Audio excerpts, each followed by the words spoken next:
Hoje tu vai aprender o que é liberalismo econômico, tá aqui ó, esse símbolo que hoje simboliza o dinheiro pra gente. Liberalismo econômico nada mais é do que uma teoria econômica, mas a gente precisa entender da onde que surge essa teoria e para que ela serve, né? O liberalismo econômico, ele surge no contexto do iluminismo. Coloquei aqui esse I representando o iluminismo. O iluminismo é um conjunto de ideias que começa a florescer ali a partir do século XVII e do século XVIII principalmente, e essas ideias vão muito de encontro ao que acontecia no governo da época, que a gente entende esse governo como sendo o antigo regime, né? O Estado centrado na figura de um monarca, de um rei, que mantém aí muitos privilégios para aqueles que o cercam. E o iluminismo vem com algumas ideias que vão combater um pouco aquilo que vinha sendo praticado nesses países, principalmente para atender os interesses da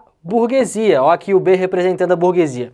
A burguesia, que é aquela classe que começa a surgir ali ao fim do feudalismo e que tem um poder econômico, principalmente que vem a partir do comércio, das negociações. Então, a burguesia é muito responsável pelo surgimento do iluminismo. O iluminismo tem direta conexão com os interesses da burguesia. E um dos principais interesses da burguesia, e um interesse de todos nós hoje em dia, é ganhar dinheiro. Mas a burguesia gosta muito de ganhar dinheiro. E porque ela gosta muito de ganhar dinheiro, ela começa a propor algumas ideias que possam fazer com que ela consiga aí se beneficiar nas atividades econômicas. Mas vamos nos lembrar que lá no antigo regime, a gente tem como principal sistema econômico, ou seja, a forma como os países europeus se utilizavam para ganhar dinheiro, o mercantilismo. É a exploração aí principalmente das colônias e uma prática de comércio muito baseada no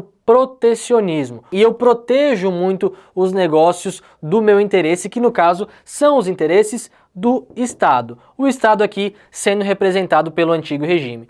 Chegou lá o iluminismo com ideias muito diferentes do que deveria ser o antigo regime, do que deveria vir daqui para frente, e uma dessas ideias é o liberalismo econômico.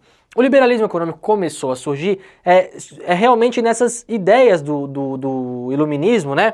E essas ideias vêm no sentido de que o Estado, ao querer manter o seu protecionismo, os seus negócios com as colônias muitas vezes, né? Vamos pensar aí em Portugal, Espanha, Inglaterra, que possuíam muitas colônias e às vezes aí colocavam restrições para se fazer comércio nessas colônias.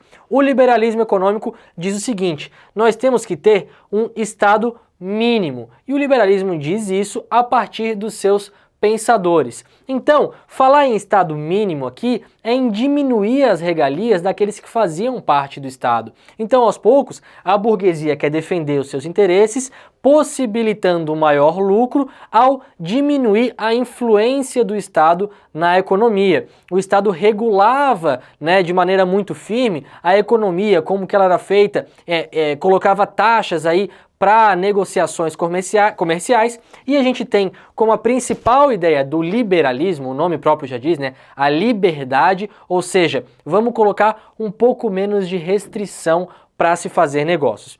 E aí, galera, a gente vai falar hoje, principalmente no liberalismo, em um nome principal, e esse nome é o nome de Adam Smith, que é um pensador do finalzinho do século XVIII, e esse pensador vai trazer em algumas obras aquilo que seria aí o que a gente hoje entende como as bases do liberalismo. E uma dessas noções que está muito presente no nosso dia a dia e que serve um pouco para entender como o liberalismo funciona é aqui a noção da mão invisível. Coloquei minha mão aqui, desenhei, coloquei um Mzinho para vocês entenderem que essa é a mão invisível. O que é essa mão invisível? Antes eu tinha uma mão que regulava as negociações, que coloca taxas, que pode dificultar de certa forma aí os negócios da burguesia. Essa mão seria a mão do Estado.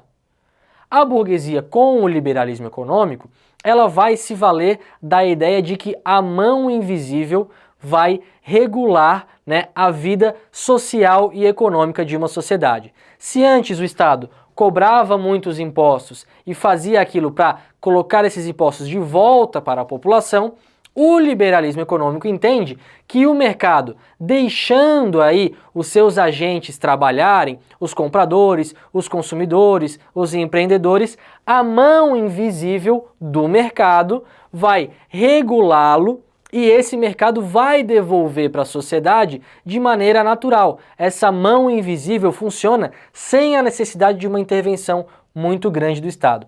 No entanto, apesar de ser atribuída aqui a Adam Smith a ideia de mão invisível, nas suas obras esse conceito aparece pouquíssimas vezes, mas apesar das poucas vezes que apareceu, ficou aí como colado em Adam Smith esse conceito, né, da mão invisível do mercado, e ao longo dos anos a gente tem aí até hoje pessoas que acabam ressignificando esse conceito da mão invisível do mercado. Mas dentro do liberalismo econômico, a gente vai ter essa ideia do laissez-faire, que vem de um ditado francês. Viram a pronúncia laissez-faire? Então, tem uma frase francesa que diz laissez-faire, laissez-aller, laissez-passer. Ou seja, deixe fazer, deixe ser, que deixe passar.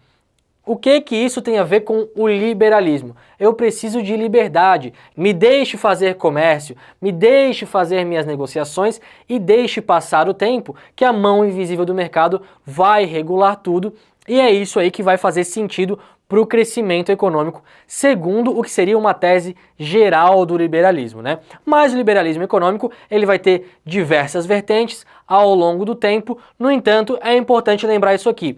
É uma teoria econômica que aos poucos vários aspectos foram sendo aplicados em vários países aí e que surge nesse contexto, né, de reivindicações da burguesia, né, junto com o iluminismo, pedindo uma intervenção menor dos estados. Beleza?